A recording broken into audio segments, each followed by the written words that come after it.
하나님의 말씀은 사사기 17장 1절에서 13절입니다. 사사기 17장 1절. 에브라임 산지에 미가라 이름하는 사람이 있더니 그의 어머니에게 이르되 어머니께서 은 1,100을 잃어버리셨으므로 저주하시고 내게도 말씀하셨더니 보소서 그 은이 내게 있나이다. 내가 그것을 가졌나이다 하니 그의 어머니가 이르되 내 아들이 여호와께 복받기를 원하노라 하니라. 미가가 은 1,100을 그의 어머니에게 도로 주매 그의 어머니가 이르되 내가 내 아들을 위하여 한 신상을 새기며 한 신상을 부어 만들기 위해 내 손에서 이 은을 여호와께 거룩히 드리노라. 그러므로 내가 이제 이 은을 내게 도로 주리라. 미가가 그 은을 그의 어머니에게 도로 주었으므로 어머니가 그 은 200을 가져다 은장석에게 주어 한 신상을 새기고 한 신상을 부어 만들었더니 그 신상이 미가의 집에 있더라. 그 사람 미가에게 신당이 있으므로 그가 에봇과 드라빔을 만들고 한 아들을 세워 그의 제사장으로 삼았더라. 그때에는 이스라엘의 왕이 없었으므로 사람마다 자기 소견에 옳은 대로 행하였더라. 유다 가족에 속한 한 베들레헴에 한 청년이 있었으니 그는 레위인으로서 거기서 거류하였더라. 그 사람이 거주할 곳을 찾고자 하여 그 성읍 유다 베들레헴을 떠나 가다가 에브라임 산지로 가서 미가의 집에 이르매 미가가 그에게 묻되 너는 어디서부터 오느냐 하니 그가 이르되 나는 유다 베들레헴의 레위인으로서 거류할 곳을 찾아가노라 하는지라. 미가가 그에게 이르되 내가 나와 함께 거주하며 나를 위하여 아버지와 제사장이 되라. 내가 해마다 은열과 어복 한 벌과 먹을 것을 주리라 하므로 그 레위인이 들어갔더라. 그 레위인이 그 사람과 함께 거주하기를 만족하게 생각하였으나 이는 그 청년이 미가의 아들 중 하나같이 됨이라. 미가가 그 레위인을 거룩하게 구별하며 그 청년이 미가의 제사장이 되어 그 집에 있었더라. 이에 미가가 이르되 레위인이 내 제사장이 되었으니 이제 여호와께서 내게 복을 주실 줄을 아노라 하니라. 하나님 아버지 은혜를 감사합니다. 하나님의 말씀이 우리가 생각하던 그런 말씀과 전혀 다르게 하나님의 표현 방법을 통하여서 하나님의 뜻을 전하는 것임을 사사기 오늘 본문을 통하여 새롭게 깨우쳐 주시니 감사합니다. 예수님 이름으로 감사하며 기도드리옵나이다. 아멘. 자, 이제 16장까지 사사기 구성을 알아야 됩니다. 우리가 이 책을 성경이 그냥 서예전 책이 아니라 아주 고도로 치밀한 구조를 가지고 있다. 1장 1절에서 3장 6절까지 서론이면서 전체의 압축이에요. 2장에 보면 거기 다 나와요. 그리고 3장 7절에서 16장 31절입니까? 여기까지가 열두 사사 이야기인데 요 압축 파일을 푸는 거예요. 쫙 열두 사사를 여기 압축된 내용을 하나하나 풀어서 열두 사사 이야기를 하면서 뭘 보여주느냐? 평가 없습니다. 여기에 뭐 하나님을 잘 믿었더라 안 믿었다 그런 평가 하나도 없어요. 그냥 그림으로 보여주는 거예요. 그림으로. 사건들을 통하여 그들이 어떻게 살았는가 그림으로 보여줬습니다. 이 사사기예요. 사사기. 여기에 해석이 있어요. 여기 해석이 있고 이게는 그냥 나열이에요. 나열. 그리고 마지막으로 17장에서 21장 25절까지입니까? 여기서 부록 같은 거예요. 부록. 자, 여기는 사사를 중심으로 보여줬죠. 이 부록은 일반인들의 삶의 그림이에요. 일반인들의 삶의 그림을 이야기체로 그렇게 보여줍니다. 자, 이 17장에서 21장 소위 부록처럼 되어 있는 이 본문을 크게 나누면은 17에서 18장으로 나눌 수 있고 그 다음에 19에서 21장으로 나누어집니다. 두 사건이 기록이 됐습니다. 이 사건을 통해 가지고 그때 사사시대에 이스라엘의 상황을 객관적으로 그냥 그림으로 그려주는 거예요. 이걸 보고 우리가 판단을 해야 되는데 이걸 제대로 판단을 하려고 그러면은 사사기만 가지고는 도저히 해결이 안 돼요. 이건 뭐냐? 어디서? 모세오경의 기준을 통해 가지고 이것을 판단해야 돼요. 이거 빼뿌리고 본문을 보니까는 이게 얼마나 문제가 되는지를 모르는 거예요. 그러니 성경은 구속사의 연속성으로 메시지가 이어지는 거지. 그거를 놓치고 우리가 성경을 보니까는 성경을 제대로 못 깨닫는 거예요. 그러니까 성경을 제대로 이해한다는 것은 이 전체 창조시대, 족장시대, 모세시대, 사사시대, 그 다음 왕정시대, 포로시대, 그 다음에 신약시대로 이어지는 이 구속사의 연속성이라는 이와 같은 성경의 구조를 가지고 봐야 돼요. 단절되니까 이 연속성을 놓쳐버리고 그냥 단회적으로 사건을 보게 되면은 전과 후에 대한 성경의 이 연속성을 가지고 기록된 이 성경을 제대로 이해할 수가 없는 거예요.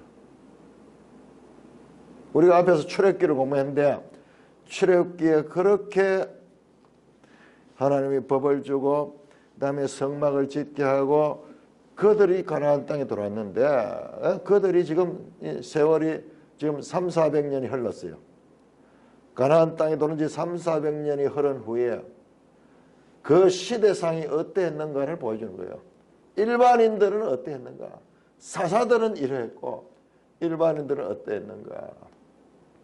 담담하게 그 사건들을 보여주면서 그 모든 말씀의 핵심 주제가 그때 이스라엘의 왕이 없으므로 다 자기의 소견대로 행하였다. 전체 사사기가 이걸 보여주는 거예요. 뭐가 없으므로? 왕이 없으므로. 그러면 왕정시대가 오면 모든 게 다 해결되겠네. 자, 오늘도 17장 6절입니까? 6절, 6절이네요. 6절에. 그때 이스라엘의 왕이 없으므로. 자, 18장 1절도 한번 보세요. 아주 중요한 지금 메시지인데 18장 1절도 그때 이스라엘이 왕이 없었고 자, 왕이 없다는 것을 강조하면서 그러니까는 소견의 어른대로 행했다. 자, 이게 무슨 뜻이냐? 그러면 왕이 있으면 이 문제가 해결되느냐? 그러면은 그것이 바로 왕정시대예요. 열왕기가 그걸 가리키는 거예요. 아닌데 왕정시대 똑같은데 끝에 또 자기 소견에 옳은 대로 했다가 마지막 사사 삼손이 두 눈을 뽑히고 적에게 잡혀가 포로가 되었듯이요. 지금 열왕기는 그거보다 더 못해. 마지막 왕 시드기야가 두 눈이 뽑히고 포로로 잡혀가다 죽어버렸어. 죽으면서 삼손은 최소한 그 블레셋을 무너뜨렸는데 지금 그렇지도 못해요. 더 못해요. 마지막 왕 시드기야 두 눈이 뽑혀서 포로로 잡혀가다가 가다가 죽었어요. 열왕기야. 성경 말이 안 되잖아요. 그럼 왕이 있으면은 제대로 해결되지 않대요. 왕이 있는데도 그렇다 이 말이야. 그 실제로 그 이야기가 나오거든요. 사무엘상에 보면 사무엘상 8장에 야, 여기 중요하네요. 지금 자꾸 우리는 이거를 입으로 말을 해요. 사무엘상 8장에 이게 나옵니다. 우리도 왕을 세워달라. 그래서 사무엘이 심각한 고민을 하는 거예요. 이게 지금 하나의 패러다임이 바뀌는 거예요. 지금까지 사사시대로 왔다가 이제 왕정시대로 바뀌는 엄청난 정치적인 변화가 사무엘 8장에서 일어나는 거예요. 백성들도 이걸 알았던 모양이에요. 왕이 없으니까 이겼다. 그럼 왕을 세웠는데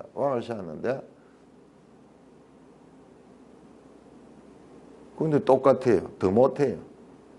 그러면은 사사기가 말씀하는 것이 이게 잘못됐잖아요. 왕만 있으면은 왕의 통치를 받아가 제대로 될 줄 아는데 지금 왕이 세워져도 더 못한대. 그건 무슨 말이냐? 자, 여기 핵심입니다. 우리 성경을 이해하는데 이게 너무 중요해요. 이 왕이 누구냐 그러면은 이 왕은 이중적인 의미를 갖습니다. 이중적인 의미. 첫째 왕은 진짜 인간 왕이에요. 인간 왕이고 궁극적으로 이 왕은 누구냐고 하나님. 이스라엘은 하나님이 통치하는 나라입니다. 하나님 통치하는 나라. 그렇잖아요. 성막이 뭐예요? 하나님이 좌정하는 것이고 왜 사사예요? 왜 왕이 없었어요? 하나님이 왕이다 이 말이야. 그런데 이 왕이 없는 거예요. 이 왕이 궁극적으로는 하나님이 없는 거예요. 그러니까 통치가 전부 자기 마음대로잖아요. 자기 마음대로. 인간들 마음대로잖아요. 지 소견에 옳은 대로잖아요.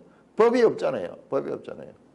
자, 이것이 사무엘하 7장하고 똑같네요. 사무엘하죠.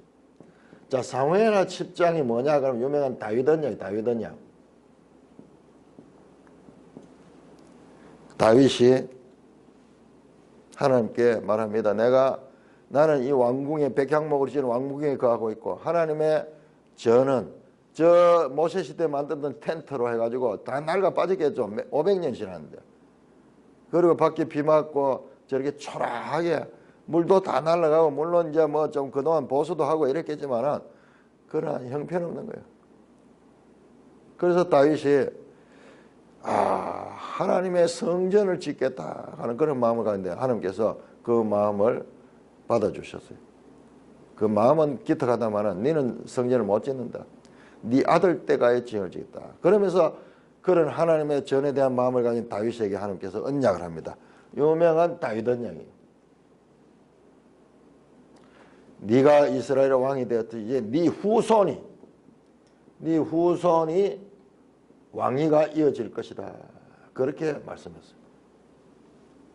그래서 다윗 언약 네 후손이 성전을 짓게 할 것이다.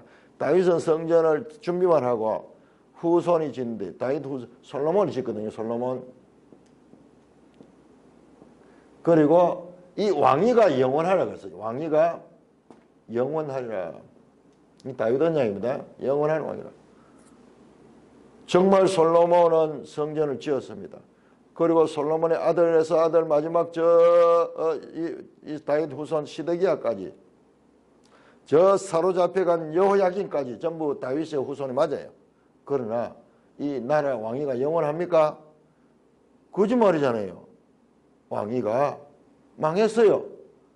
왕이 사로잡혀가다 죽기도 하고 또 미리 포로로 잡혀간 왕자는 그곳에서 감옥 생활을 하다가 다윗 후손이 왕이 없습니다. 더 이상 없습니다. 한 500년 이 왕위가 유지되고 없어요. 우리 2조 500년하고 비슷해요. 그러면 하나님 말씀이 거짓말이잖아요.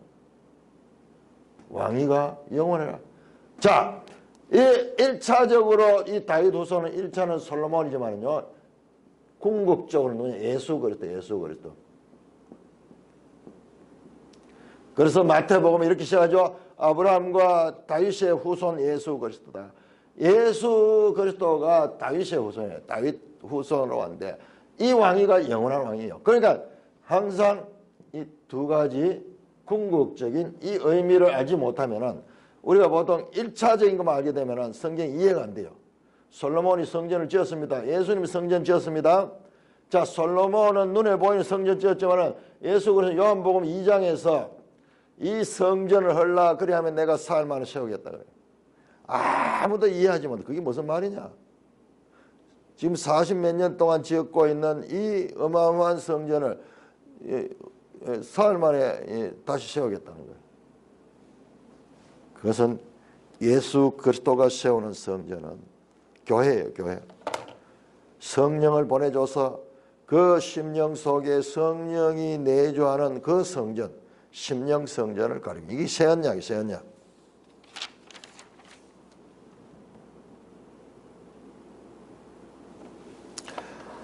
자, 이게 항상 그렇게 했어요. 사실 모세오경에도 보면은 모세오경에서도 하면 이게 신명기 32장, 신명기 29장에서 32장에 이게 나옵니다. 28장에 심판에 관한 복과 저주에 대한 내용이 나오고 신명기 29장에서 뭐가 나오냐 하면 너희 마음의 할례를 행한다. 마음의 할례를. 그래서 너희가 하나님의 말씀에 순종할 수 있도록 해주겠다는 그 말씀입니다. 사실상 이 모든 것이 하나님의 말씀의 연속성에서 볼 때 이해가 되지 그 연속성을 놓치게 되면은 제대로 이해할 수가 없는 것입니다. 자, 오늘 이야기를 보세요. 촥 하면서 이야기가 옛날에 저게 에브라임 산지에 여기 시간적으로 삼손 시대 이후 아니에요. 어떤 면에서는 이 사사시대 초기예요. 초기 시간이 왜 그걸 알 수 있는가 하면 18장에 보면은 단지파가 땅을 정복하지 못했던 이야기가 1장 34절에 나왔어요. 단지파는 유독 단지파는 그래도 좀 정복하고 일부를 정복하지 못했는데 이건 아예 들어가지를 못해서 그래서 이 단지파는 포기하고 딴 데 땅을 찾는 이야기가 나오는 거예요. 그러니까 이게 사사시대 초기 이야기다. 에브라임 산지에 또 에브라임 산지가 계속 나오네요. 한번 보세요. 여기도 지금 엄청난 암치가 있습니다. 왜냐 그러면 사무엘상 1장 1절에 에브라임 산지 라마다바 소임에 엘가나라 하는 자가 있었으니 그에게 한나가 아내가 있었는데 무자하였더라. 아기가 없었더라. 다른 아내 버닌나는 아기를 낳는 한나는 자식이 없어서 하나님께 호소하는 내용이 나오는 거예요. 그게 에브라임 산지예요. 지금 우리 이 지명이나 인명이나 이것을 통해서 지금 무슨 말씀하냐? 왜 또 단지파냐? 뒤에 보면 단지파가 또 나오거든요. 엄청난 이 연속성의 복선들이 깔리면서 성경이 이어지고 있는 거예요. 그러니까 이 성경을 공부하는 것은 나중에는 이 깊은 공부예요. 참 이 계보까지 그렇게 의미를 가지고 있는데 우리가 캐내는 거는 일부를 캐내는 거예요. 미가라는 사람이 있더니 이야기처럼 시작이죠. 그의 어머니에게 이르되 어머니 언천백을 잃어버렸으므로 저주하시고. 무슨 말이냐? 2절 3절 갑자기 막 이런 이야기 나올까 황당하죠. 이야기인 즉 뭐냐 그러면 어머니가 언천백을 돈을 잃어버렸어. 여러분 언천백이 이게 무슨 돈이냐 그러면요, 희한하게도 이것도 또 연구를 해봐야 되는데, 바로 그 바로 앞 기사 삼손 기사 16장에서 그 블레셋 방백들이 드릴라에게 네가 삼손의 힘이 어디서 나오는지 그것을 알아서 우리에게 가르치면 내가 각각 언천백을 주겠다 그렇게 했어요. 그 언천백이 뭔가 우리가 알지 못하는 어떤 그런 액수가 있어요.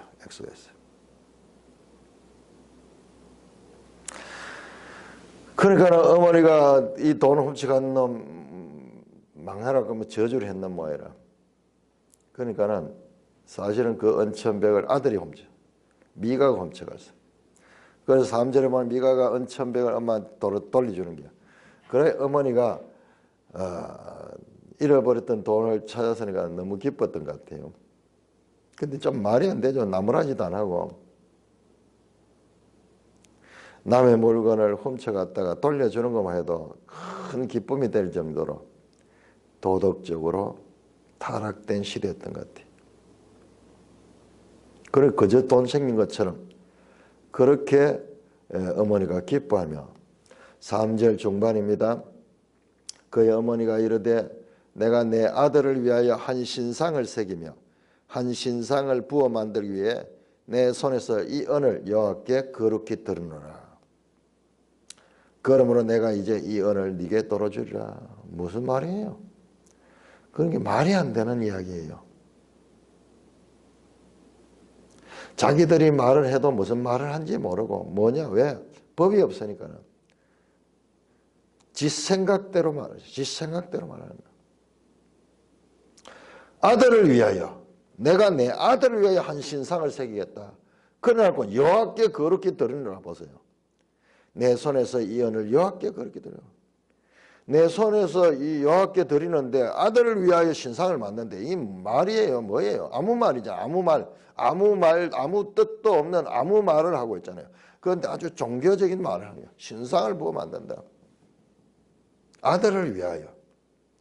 여호와를 위하여도 아니고 아들을 위하여 하면서 드리기는 거룩하게 여호와께 드린다. 자기가 하는 행동이나 말이 무슨 뜻인지도 모르고 지 생각대로 말하고 있는 거예요. 뭐지? 아무것도 아니에요.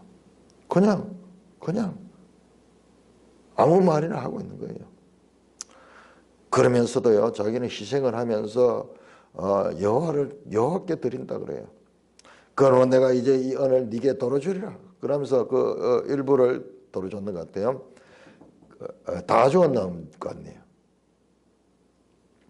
미가가 그 언을 그 어머니께 돌아주었으므로 어머니가 그 은 200을 가져다 은장에 그 받은 돈 거기에서 200을 빼가지고 그것 가지고 그러니까 엄청난 이게 큰 돈인 것 같아요. 큰 돈. 은 200이 그 당시에 엄청 큰 돈. 왜냐 그러면은 거기에 10절에 보면은 은 10개가 이 레위 제사장의 연봉이에요. 연봉이니까는. 그리고 은 10개가 연봉이면 오늘 어쩌면은 한 달에 200만 원 받는다 해도 이게 얼마예요? 2,500만 원이 되는데요. 그러면은 은 10개가 2,500만 원이 될 것 같으면은 지금 은 200이고 은 1,100은 어마어마한 돈이죠. 억 단위까지도 갈 수 있겠네. 그 어머니가 은 200을 가져다가 은장서를 줘가지고 한 신상을 새기고 한 신상을 부어 만들었다. 그 신상이 미가의 집에 있더라. 참, 너희를 위하여 새긴 우상을 만들지 말라는 하나님 말씀이 어디 갔어요? 아무도 없잖아요. 우리 앞에서 이 삼손이 나실이면서도 아무런 나실인의 그 삶이 없었듯이 지금 이거 똑같네요. 그거는 사사가 그랬고 지금 이거는 일반 가정이 그런 거예요. 일반 가정이. 이 미가 가정이에요. 아주 영향력 있는 가정이 아주 부잣집이에요. 엄청 부자예요. 그 물질을 가지고 어떻게 하느냐? 우상을 만들어. 그래서 그 에봇과 드라빔을 만들었다. 우리 그거 봤죠? 에봇, 저 기드온이 에봇을 만들잖아요. 금을 가지고 만들었죠, 그때. 금을 가지고. 그러니까 이게 기드온과 비슷한 시대일 수도 있고 기드온보다 더 앞선 시대일 수도 있어요. 그 에봇을 우상으로 만드는 것이 그냥 금방 나온 게 아니에요. 드라빔은 뭐냐? 드라빔은 뭐냐? 자, 에봇과 드라빔 5절 매일 성경 5절에 대한 주석이 나오는데 에봇은 대제사장의 의복으로 흉패를 달고 그 속에 하나님의 뜻을 물을 때 사용하는 우림과 둠밈을 넣었다. 기돈이 만든 에봇은 이스라엘 백성을 하여금 우상숭배에 빠지게 하는 원인이 되었다. 드라빔은 가정의 수호신이면서 점치는 일이었다. 지금 뭐예요? 과거 야곱 시대에 드라빔을 훔쳐가지고 나오듯이 딱 완전 과거 하나님 없는 시대로 그대로 돌아가는 거예요. 그러면서도 입에는 여호와께 거룩히 드린다. 그렇게 말하는 거예요. 내용이 아무것도 없는 거예요. 하나님의 율법은 어디 갔습니까?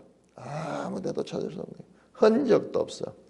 400년, 200년 모세가 법을 받은 지 100년, 200년 후에 아무것도 없어졌어. 아무것도 없어졌어. 그리고 그래서 그 신상을 만들어 가지고 미가의 집에 그 신당을 만들어. 신당. 신이 있는 장소.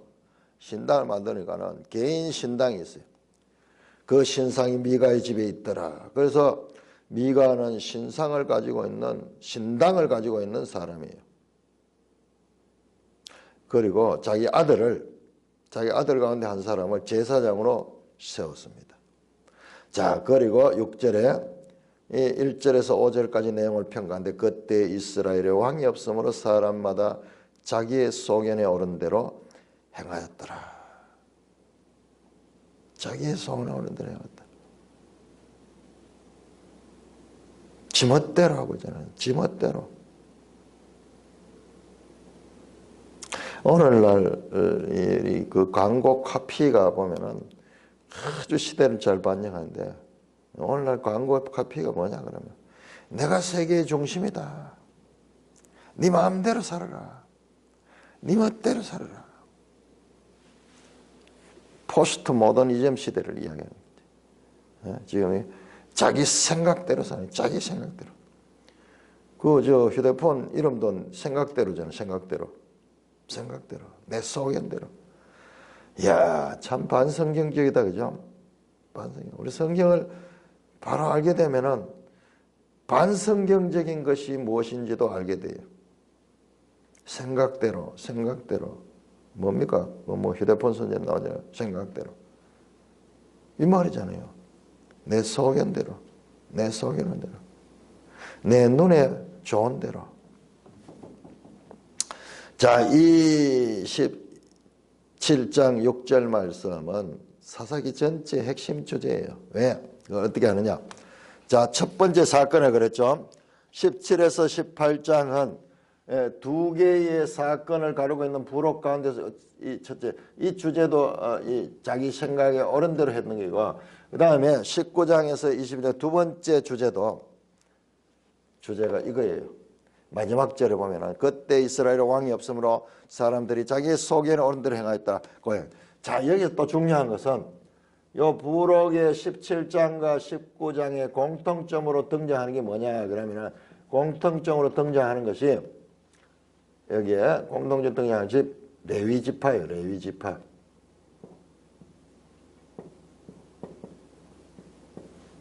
레위 지파는 여호수아가 땅을 분배하지 않았잖아요. 레위 지파는 전국의 48개 성읍에 흩어져서 그 지역의 백성들을 다스리는 그 일을 하도록 되어 있는데 그 법이 어떻게 적용이 됐는가 지금 그 이야기를 보여주는 거예요. 레위 지파 말씀을 가르쳐 지파가 가르치지 않으니까 온 땅에 말씀이 없는 거죠. 없는 거죠. 자, 7절입니다. 그러면서 요 미가 집 장면을 탁 보여줘. 신당이 있고 자기 마음대로요. 완전히 우상을 만들고 하나님 백성으로서의 정체성은 그냥 입에 정 마음대로 하라고 여호와께 드린다 이런 소리 할 정도로. 그러니까 우리 앞에서 나오는 입다 기사에서 여호와가 만약 이 전쟁에 우리를 승리하게 하면 이 말이 믿음의 말이 아니다. 믿음의 말이 아니다. 그냥 이방인들이 자기 신들, 가나안 사람들이 다곤 신에게 하는 것 똑같은 그런 수호신적인 그 개념으로서의 여호와지. 그냥 고백적인 그와 같은 호칭이지 실천적 믿음의 호칭이 아니다 하는 것을 우리가 알아야 됩니다. 그리고 기도원 후반부터 말과 행동이 전혀 다르다 하는 것. 그것을 보면은 입다 사건에서도 한 가지 풀리지 않았던 그래도 입다가 믿음이 있지 않느냐. 모든 것을 하나님의 주권을 인정하지 않느냐. 아니에요. 지금 똑같아 지금 이걸 보여주는 거예요. 똑같이. 지 마음대로 하고 뭐예요? 내 아들을 위해 가지고 여호와를 이용하잖아요. 여호와가 수호신. 늘 아들을 지켜주는. 자, 그런 다음에 또 하나 에피소드 나옵니다. 유다 가족에 속한 유다 베들레헴에 한 청년이 있었다. 여기도 한 청년이 있었다. 그는 레위인이었다. 거기서 그랬다. 와, 레위인이 유다 베들레헴에 거류했는가. 자, 이것도 우리가 여호수아서를 모르면은 그 앞선 이 성경의 연속성을 모르면은 이걸 이해를 못하는 거예요. 자, 우리 지도 한번 볼까요? 지도 145쪽. 여호수아 시대에 그리고 모세 때 하면 이 법을 줬잖아요. 도피성 제도와 그리고 레위인들의 거주할 것. 자, 145쪽을 보시면은 그 레위 지파의 성읍과 도피성. 거기에 동그라미 쳐 있는 것이 레위 지파의 성읍입니다. 총 42곳. 전국에 42곳이 있고 그 다음에 도피성 6곳 합쳐가지고 레위 지파가 거주하는 곳이 48개 성읍에 흩어져 있었습니다. 그러니까 그 유다 지역에도 지금 여기 등장하는 레위 지파는 유다 지역에 이 베들레헴으로 나오죠. 베들레헴. 이 유다 지역에 흩어져 있던 그 레위 지파예요. 그런데 한 청년이 거기 살다가 어디 갔는데 그 사람이 거주할 곳을 찾고자 하여 그 성읍 유다 베들레헴을 떠나가 에브라임 산지로 가서 미가의 집에 이르다. 그 왜 이 레위인이 떠났을겠어요? 거기 살 곳이 없는 게 살지 못하는 왜? 레위인이 땅도 없어요. 레위인은 레위 지파는 이 기업이 뭐냐 그러면 그 백성들에게 하나님 말씀을 가르치고 신앙적인 지도를 하는 그런 건데 그 오늘날 치면 교회가 없는 거예요. 교회에서 살아야 되는데 교회가 없어지는 거예요. 그러니까는 먹고 살 길이 없는 거예요. 그러니까는 자기도 이제 먹고 살기 위해서 이것저것 뭐 할 일 없는가 찾아다니는 거예요. 이 내용을 이 앞선 이 모세오경과 여호수아의 내용을 이해를 못하면은 이게 뭐 무슨 말인지 전혀 이해 못하잖아요. 성경의 연속성을 우리는 쉬잖아요. 이단들은 이런 게 없는 거예요. 이런 게 없이 그냥 딱 뽑아가지고 막 이러니까 산박하게 넘어가는 거예요. 아니, 성경 읽기는 인내와 노력이에요. 꾸준하게 반복해서 그렇게 하지 않으면 이게 보이지 않는 거예요. 지금 그걸 보여주는 거예요. 왜? 지금 모세의 법에 의한 그 모든 것들이 시행이 되고 있지 않는 거예요. 그런 레위인도 먹고 살기 위해서 이제 여기저기 찾아다니는 거예요. 그러다가 에브라임 산지에 미가의 집에 이르렀습니다. 그래서 미가가 만나가지고 보니까는 어디서 오느냐 하니까는 자기 여차 이야기, 나는 유다 베들레헴 레윈인데 거주할 곳을 찾는 자. 그 미가 딱 들어보니까는 자기 집에 신당이 있는데 아들이 제사장으로 있어. 근데 뭔가 이게 좀 아들이 레위 지파도 아니고 에브라임 지파인데 이게 법에 맞지 않잖아요. 근데 마침 갈 곳 없는 레인이 있으니까는 제안을 합니다. 10절 미가가 그에게 이르되 너가 나와 함께 거주하며 나를 위하여 아버지와 제사장이 되라. 내가 해마다 언열과 어복 한 벌과 먹을 것을 주리라 하므로. 자, 여기 중요한 단어가 있는데 네가 우리 집에서 살면서 우리 그 신당을 관리를 해주고 제사를 드려주면은, 그래서 나를 위하여 아버지와 제사장이, 내 개인을, 어머니도 미가를 위하여 신상을 만들고 모든 게 중심은 미가예요. 미가. 그런데 나를 위하여 아버지와 제사장이 되라. 그러니까는 종교적인 그 지도를 하고 그렇게 제사장으로서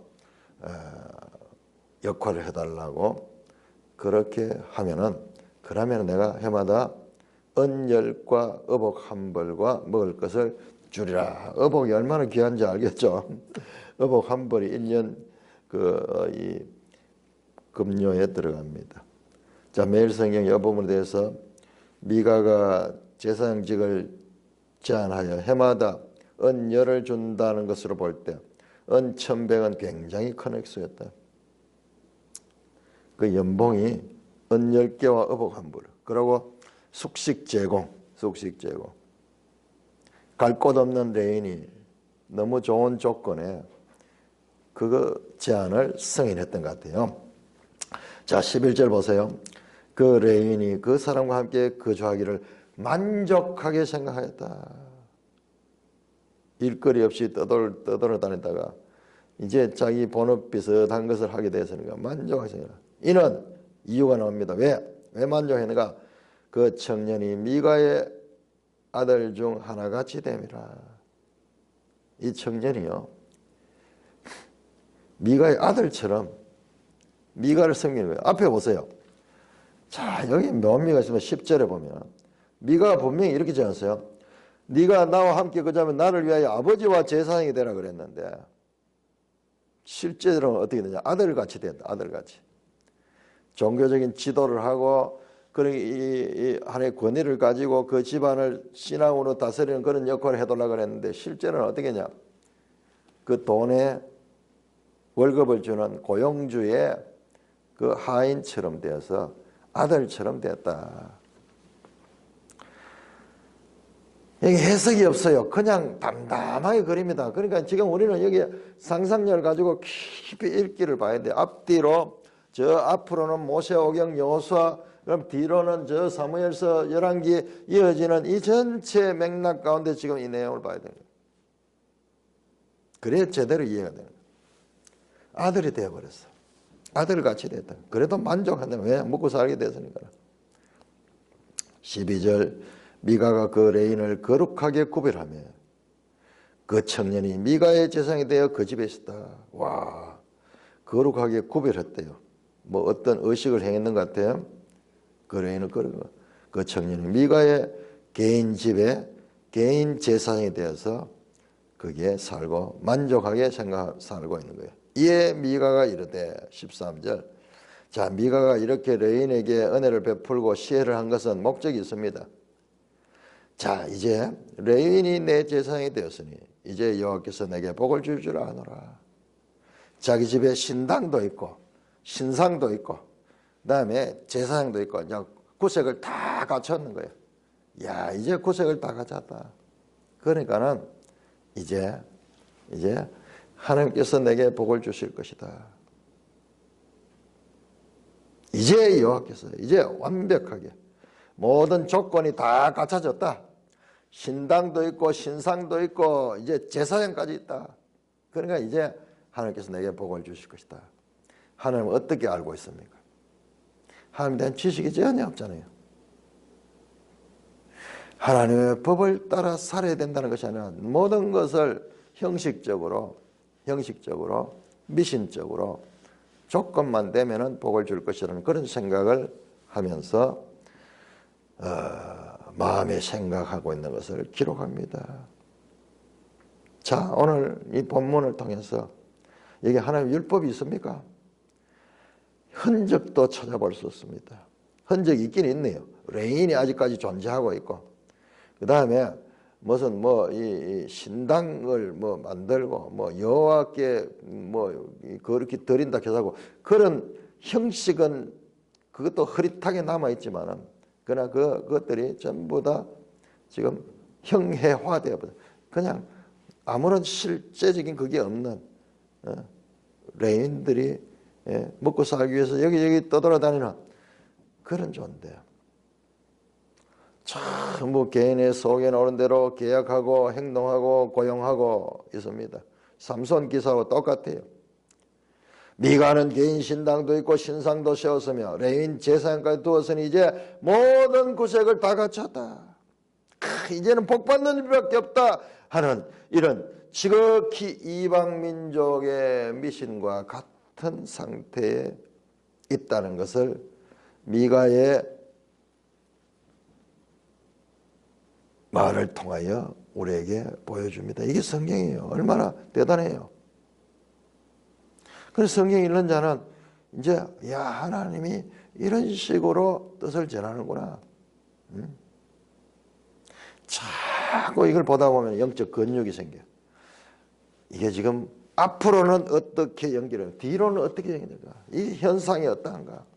구속사적으로 이제 해석하게 되는 거예요. 처음부터 이걸 우리가 어떻게 알 수 있어요? 그냥 읽어둬야 돼요. 그냥 읽어두고 이제 점점 성경을 통독을 하다 보면 나중에 그게 보이게 되는 거예요. 목사가 할 일은 그런 것들을 이제 자꾸 가르쳐줘야 돼요. 가르쳐줘서 성경 읽는 법을 배워야 돼. 우리 성경 그냥 읽으면 되는 줄 알고 있는데 그러니까 얼마나 무지한 거예요. 방법이. 오늘날 세상 교육을 위해 가지고 효과 있는 교육을 위해서 얼마나 방법들을 개선하고 연구를 하는데 성경 읽기에 있어서는 그런 것들이 너무 없는 거예요. 그냥 읽으면 되는 거지 생각. 아무리 읽어도 무슨 뜻인지 몰라요. 이런 식으로 보면. 자, 미가는 자기 아들을 제사장으로 삼았습니다. 아무 법이 없어요. 편리한 대로. 그리고는 이제 떠돌이 레인을 만나가지고 탁 관심을 가지고 레인을 세운 형식을 갖췄습니다. 레인도 어떻게 합니까? 보수에 끌려가지고 제사장이 스스로 하죠. 뒤에 보면 이 사람이 보수 때문에 그랬다는 게 또 나와요. 더 좋은 조건을 연봉을 더 높여주겠다 그러니까는 나중에 헌신장같이 떠나버려요. 자, 17장 이 이야기는 무슨 이야기입니까? 17장은 2절에 보니 돈을 잃어버린 이야기로 시작됩니다. 돈 1,100을 잃어버렸다. 그 다음에 돈 이야기로 끝이 납니다. 10절에 보니까는 그 레인이 만족하게 생겼다. 왜? 언열과 의복한벌 연봉을 타고 돈으로 시작해서 돈으로 끝나면서 아무런 해설 없습니다. 그냥 담담하게 그냥 현장을 보도하듯이 이 사사시대가 어떠한가를 우리에게 그냥 보여주는 거예요. 이때 사람들이 지 생각대로 살았다. 그 말은 적극적으로 보면은, 소극적으로 보면 그렇고요. 적극적으로 보면은 하나님의 말씀이 없었다. 그러므로 오늘날 우리 신앙도 또 이와 같을 수 있는 거예요. 오늘날 교회 안에 이런 사람들이 얼마나 많은지 몰라요. 조상 때로부터 내려오던 그 믿음 떠나지는 못하고 형식적으로 교회에 다니긴 다니는데 헌금도 하고 출석도 하는데 그것이 그냥 형식적인 요식행위로 끝나버리고 일주일에 한 번 예배드리는 거, 그 의무를 마치면 자유롭게 자기 마음대로 살면서 그래도 내가 하나님께 헌금했고 하나님께 예배드렸으니 하나님은 나에게 복 줄 것이다. 나는 복 줄. 미가와 똑같은 생각을 가지고. 문제가 뭐예요? 여기 분명하잖아요. 그때 이스라엘은 하나님의 말씀이 없었다. 왕이 없었다. 하나님의 법이 없었다. 하나님의 통치가 없었다. 그러니까 하나님의 통치는 하나님의 말씀으로 받는데, 그러니까 없으면 뭐 제 생각대로 사는 거죠. 우리의 생각 속에 하나님의 말씀이 없으면 사는 게 전부 지 생각대로 사는 거죠. 모든 사람이 다 그렇게 살고 있잖아요. 그러나 그리스도인들은 달라야 돼. 그리스도인들은. 왜? 이 하나님의 말씀이 뭐예요? 이 말씀을 준 것이 이 말씀을 따라서 살도록 주신 것인데, 이 말씀을 모르니까는 성경은 들고 다니고 설교는 듣고 있어도 삶은 지 소견에 옳은 대로 사는 이유가 바로 그런 데서 나오는 거예요. 엄청난 메시지를 줍니다.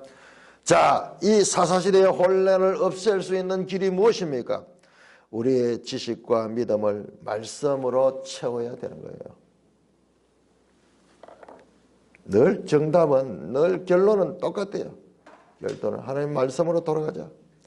자, 이 미가 이야기가 지금부터 3000년 전에 이스라엘의 이야기로 그칠까요? 아니에요. 교회 역사를 보면 끊임없이 종교개혁이 일어나기 전에 로마 가톨릭 교회가 완전히 미신 종교가 됐어요. 그때 해결이 하나님의 말씀으로 돌아가졌어요.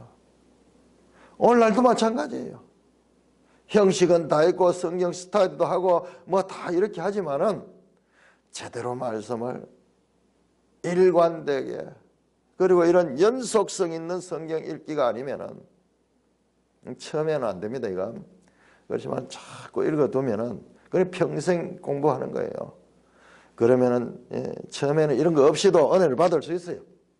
그렇지만은 점점 잘하면은 성경 창세기에서 저 출애굽기로, 그 다음에 민수기로, 그 다음에 여호수아서로, 그 다음에 사사기로, 그 다음에 열왕기로, 사무엘서, 그 다음에 열왕기로 이 이야기가 다 연결되어 있다. 그리고 때가 참에 예수님이 오셨네요. 이 66권이 가지고 있는 이런 연속성을 가지고 봐야 되는데, 성경 읽기가 편파적이요. 아, 레인들이 제사를 지냈구나. 요거 지식은 하나 있어. 그 다음에 여호와의 이름으로 해야 되는 거야. 그런 지식 하나 있어. 그러니까는 형식은 가지고 삼손이 나시리는 머리를 길러야 되는 거야. 그런 형식만 가지고 있지. 내용이 전혀 없어. 내용이 전혀. 왜 그러냐? 말씀이 제대로 가르치지 않고, 지금 이 레위는 말씀을 가르쳐야 될 사람인데 그 자체도 전혀 그 역할도 없으니까 합력해서 제사장들이나 레위인들이나 그 다음에 그 모든 백성들은 합력해서 하향 평준화를 이루고 있다. 이 시대가. 그때 이스라엘에 왕이 없으므로 지 생각대로 살았다. 이와 같은 하나님의 깊은 탄식이 담긴 메시지예요. 이걸 그림으로 보여주는 거예요. 부록 이야기가 이야기에 덧붙인 이야기 아니에요. 여기에도 생생한 사사기 전체가 하나님의 말씀을 받은 이스라엘 백성들이 얼마나 하나님으로부터 멀어져 있는가. 오늘 저와 여러분들 교회도 마찬가지예요. 은혜를 가지고 하나님의 말씀을 지속적으로 그 말씀으로 자신을 변화시키고 자신을 개선시키지 아니하면은, 형식만 가지고 있으면은 지금 이 사사시대가 오늘날도 반복됩니다. 그래서 하나님께서 이 말씀을 통해서 우리에게 이와 같은 사사시대의 혼란에서 벗어나기 위해서 우리의 생각 자체가 하나님의 말씀화되는 그와 같은 변화를 원하신다는 것을 알 수가 있습니다. 찬송가 503장입니다.